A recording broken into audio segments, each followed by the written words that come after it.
नमस्कार मित्रों, एक बार फिर से आप सबों का मेरे इस YouTube चैनल पे स्वागत है। आज हम बात करने जा रहे हैं ओरल कैविटी का रख रखाव करना क्यों जरूरी है। ओरल केयर जरूरी क्यों है। जैसा हम सब जानते हैं कि ओरल कैविटी में हमारा दांत है, दांत के आसपास का सपोर्टिंग स्ट्रक्चर है, जीभ है, गाल के अंदर का सतह है, चीक के अंदर का सतह है, तालू है और ओंठ के अंदर का सतह है। अगर आप ओरल कैविटी को साफ नहीं रखेंगे तो उसके क्या दुष्परिणाम होंगे, आज उसी विषय पे हम बात करने जा रहे हैं। ओरल कैविटी को अगर हम साफ नहीं रखेंगे तो हमारे दांत और मसूढ़ा पे इसका मुख्य दुष्परिणाम है।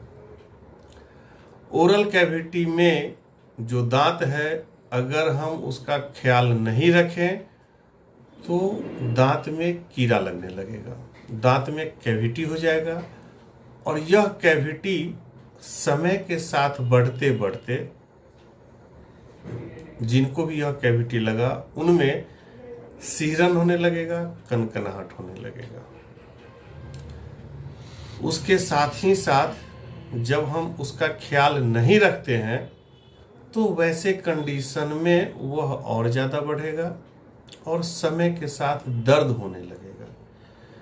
यह दर्द और बढ़ेगा, कीड़ा और अंदर जाएगा और इस तरह से वह कीड़ा इनामेल जो बाहरी लेयर है उससे डेंटिन में आ जाएगा, तब कनकनाहट सीरन होगा और उससे और ज़्यादा अंदर जाएगा। जब वह पल्प के तरफ चला जाएगा, नस के तरफ चला जाएगा तो पेशेंट को दर्द होने लगेगा।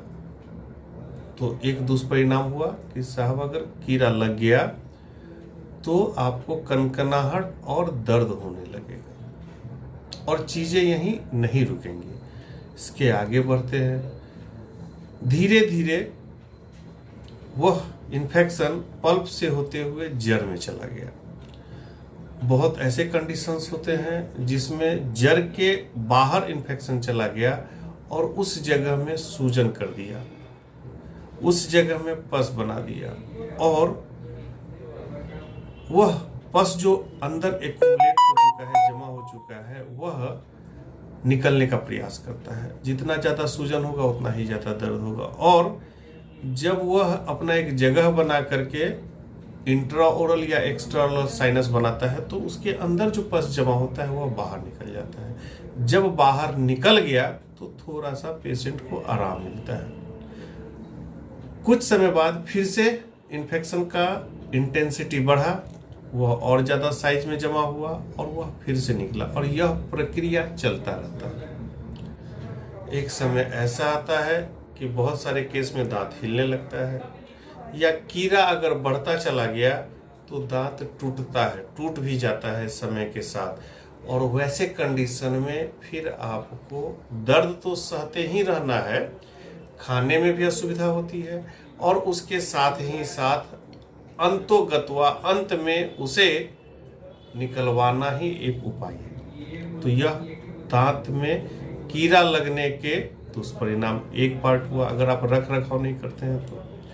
दूसरा दुष्परिणाम क्या होता है कि जब गंदगी जमा होता चला गया तो मसूढ़ा जो है वह सूजने लगता है, मसूढ़ा में इन्फ्लामेशन होता है जिससे हम लोग जिंजिवाइटिस कहते हैं और यह मसूढ़े का इन्फ्लामेशन जैसे ही हुआ पेशेंट को दर्द होने लगेगा, पेशेंट के मुंह से बदबू आ सकता है, पेशेंट के मुंह से मसूढ़ा से ब्लड आ सकता है और जब हम इस कंडीशन को इस पॉइंट पे नहीं रोके तो यह बढ़ता रहेगा और बढ़ते बढ़ते जिंजिवाइटिस जो है बदल जाएगा पेरियोडोंटाइटिस में। पेरियोडोंटाइटिस में क्या होता है कि जिंजिवाइटिस में सिर्फ जिंजाइवा के इन्फ्लामेशन को हम लोग देखते हैं।